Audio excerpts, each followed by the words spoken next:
Hello दोस्तों, आज की इस वीडियो में हम आओ कर और सीखे की गतिविधि 65 और 66 को हल करेंगे। इस गतिविधि का नाम है लंबाई का मापन। यानी हम इन गतिविधियों में यह सीखेंगे कि लंबाई को कैसे मापते हैं। देखिए तो क्या लिखा है, अब अपने अपने दोस्तों की लंबाई का एक चार्ट बनाओ। सेंटीमीटर में नापने के लिए तुम अपने छोटे स्केल का इस्तेमाल कर सकते हो।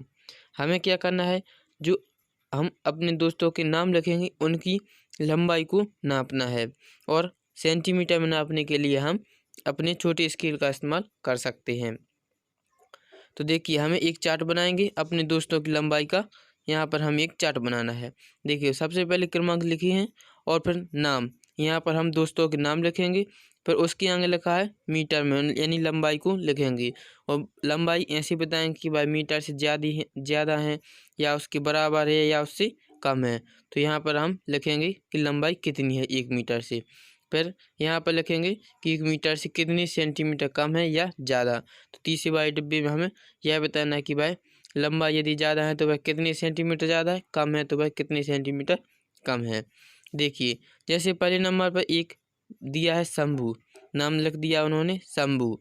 अब शंभू की लंबाई कितनी थी, 1 मीटर लंबी थी, तो यहाँ पर इन्हें लंबा लिख दिया। यदि हम जो दूसरे दोस्त का नाम लिखेंगे और उसकी लंबाई 1 से छोटी होगी तो हम लिखेंगे छोटा है, यदि बड़ी होगी तो क्या लिखेंगे लंबा है। और फिर यहाँ पर लिखा तीसरे नंबर पर 1 मीटर से कम है, तो 1 मीटर से कम कितनी है 4 सेंटीमीटर, तो लिख दिया 4 सेंटीमीटर।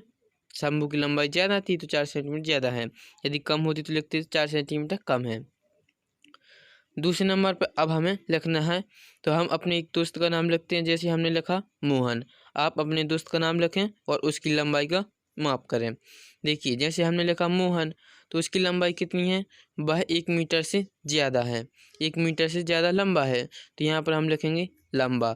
और फिर अब यहाँ पर तीसरे वाले डिब्बे में बताना है कि 1 मीटर से वह कितनी सेंटीमीटर कम है या ज़्यादा।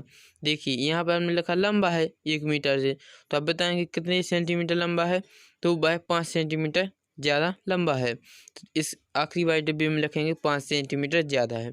आप अपने अनुसार जो आपका अच्छा दोस्त है उसके नाम लिखेंगे, उसकी लंबाई नापेंगे और यहाँ पर बताएंगे कितना भाई लंबा है या कितना छोटा है, कितने सेंटीमीटर लंबा है, ऐसा आपको लिखना है।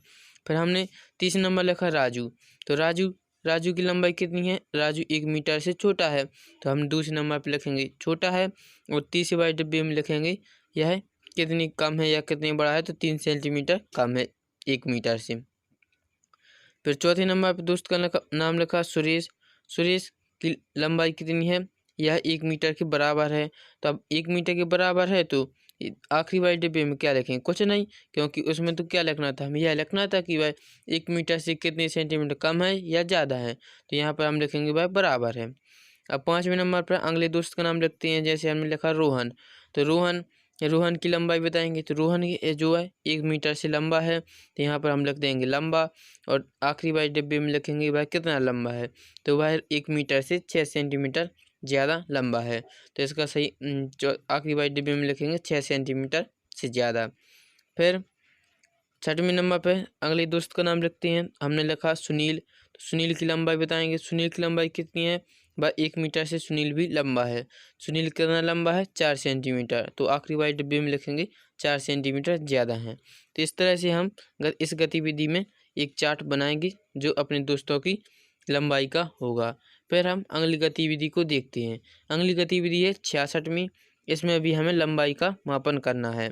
देखिए क्या लिखा है, निम्न की लंबाई मापकर लिखो तथा प्रश्नों के उत्तर दो। यानी हमें अब नाम दिए गए हैं कि हम किसकी लंबाई नापनी है, तो हम जो वस्तुओं के नाम दिए गए हैं उनको हम उनकी लंबाई को नापेंगे और यहाँ पर लिखेंगे। देखिए जैसे पहले लिखा नाक, तो नाक की हमें लंबाई नापनी है। यहाँ पर क्या लिखा मेरा नाप, यानी आपको इस डिब्बे में लिखनी है स्वयं की लंबाई, यानी आप अपनी नाक की लंबाई लिखेंगे कितनी है। फिर दूसरे वाले डिब्बे में लिखना है मेरे दोस्त का नाम, तो इसमें आपको जो अच्छा दोस्त है उसके बारे में लिखना है। देखिए नाक के बारे में लिखा पहले मेरा नाप, तो नाक में आप लिखिए कि आपकी लंबाई कितनी है नाक की। जैसे हमने लिखा मेरी नाक की लंबाई कितनी है 4 सेंटीमीटर, तो इसमें हमने 4 सेंटीमीटर लिख दिए। यदि आपकी 5 सेंटीमीटर हो या 3 सेंटीमीटर हो तो आप अपने अनुसार यहाँ पर लिखें। फिर आप अपने दोस्त की नाक की लंबाई लिखेंगे। तो दोस्त की नाक की लंबाई लिखी हमने 5 सेंटीमीटर। फिर दूसरे नंबर बताना है कलाई का घेरा। अब बताएंगे कलाई का घेरा कितने सेंटीमीटर का है। देखिए तो हमने लिखा मेरा नाप है कलाई का घेरे का 13 सेंटीमीटर, तो इसमें हम 13 सेंटीमीटर लिखते हैं। फिर मेरे दोस्त का लिखेंगे, दोस्त का है 12 सेंटीमीटर। और सिर का घेरा मेरा है 50 सेंटीमीटर और मेरे दोस्त का है 53 सेंटीमीटर। कान का, अब हम कान की लंबाई को देखेंगे। कान की लंबाई कितनी है 5 सेंटीमीटर और मेरे दोस्त की है 4 सेंटीमीटर। फिर हाथ के बारे में लिखेंगे। देखिए हाथ की लंबाई कितनी है 18 सेंटीमीटर। हाथ की लंबाई आपको कहाँ से लेनी है, बीच की उंगली से लेकर अपनी कलाई तक, बीच की उंगली से लेकर कलाई तक को नापेंगे कितनी है। तो हाथ से लेकर उंगली से लेकर कलाई तक की हाथ की लंबाई है 18 सेंटीमीटर और मेरे दोस्त की है 20 सेंटीमीटर। बीच की उंगली से लेकर कलाई तक की लंबाई है 20 सेंटीमीटर। तो इस तरह से आप अपने दोस्त की लंबाई को निकालेंगे और इस चार्ट में भरेंगे। फिर नीचे क्या लिखा है, अपने नाप को अपने दोस्त की नाप के साथ मिलाकर देखो। अब क्या करना है, जो हमने यहाँ पर जो चार्ट बनाई है इसके आधार पर अपने नाप की और अपने दोस्त की नाप को मिलाकर देखेंगे कौन बड़ा है या कौन छोटा है। जैसे पहले नंबर प्रश्न दिया है, किसका सिर का घेरा सबसे बड़ा है और किसके सिर का घेरा सबसे छोटा। तो हमने जो चार्ट बनाया उसमें देखिए कि किसका घेरा बड़ा है, यानी तुम्हारे दोस्त का घेरा बड़ा है कि या तुम्हारे सिर का। देखते हैं, जैसे हमने जो चार्ट बनाया था इसमें मेरे दोस्त के सिर का घेरा बड़ा था और मेरा सिर का घेरा छोटा था। तो यहाँ पर हम लिख देंगे कि मेरे दोस्त का सिर का घेरा बड़ा है और मेरे सिर का घेरा छोटा है।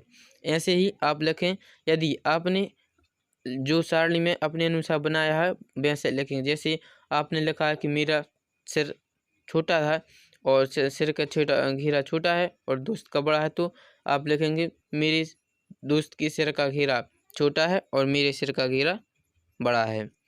जैसे भी आपने सारणी बनाई, सारणी को देखकर भरना है।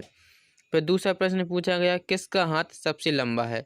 अब बताना हमें कि किसका हाथ है जो सबसे लंबा है। तो सारणी में देखेंगे कि किसका हाथ लंबा है। देखिए सारणी में देखा हमने, तो इसमें दोस्त का हाथ कितना था 20 सेंटीमीटर, यानी दोस्त का हाथ लंबा है और मेरे हाथ कितना है 18 सेंटीमीटर। तो यहाँ पर लिखेंगे हम मेरे दोस्त का हाथ लंबा है और मेरे हाथ छोटा है। फिर तीसरा प्रश्न है, कौन ज़्यादा लंबा है, तुम्हारा कान या तुम्हारी नाक। अब बताना जो सारणी बनाई है इसमें से कि कान की लंबाई ज़्यादा है कि नाक की।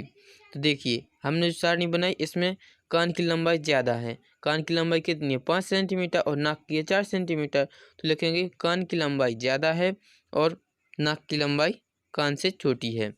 फिर 5वें नंबर पर प्रश्न है, क्या तुम्हारे किसी भी नाखून की लंबाई 1 सेंटीमीटर से ज़्यादा है। इसमें बताना है कि हमारे जो नाखून है उसकी लंबाई क्या 1 सेंटीमीटर से ज़्यादा है कि नहीं। देखिए जैसे हमने लिखा मेरे नाखून की लंबाई 1 सेंटीमीटर से कम है, तो हम इसमें लिखेंगे कि मेरे नाखून की लंबाई 1 सेंटीमीटर से छोटी है। यदि आपकी नाखूनों की लंबाई 1 सेंटीमीटर से बड़ी है तो आप लिखेंगे मेरी नाखून की लंबाई 1 सेंटीमीटर से बड़ी है। इस तरह से आप इस गतिविधि 65 और 66 को हल करेंगे। यदि वीडियो अच्छा लगा हो चैनल को लाइक करें और सब्सक्राइब जरूर करें।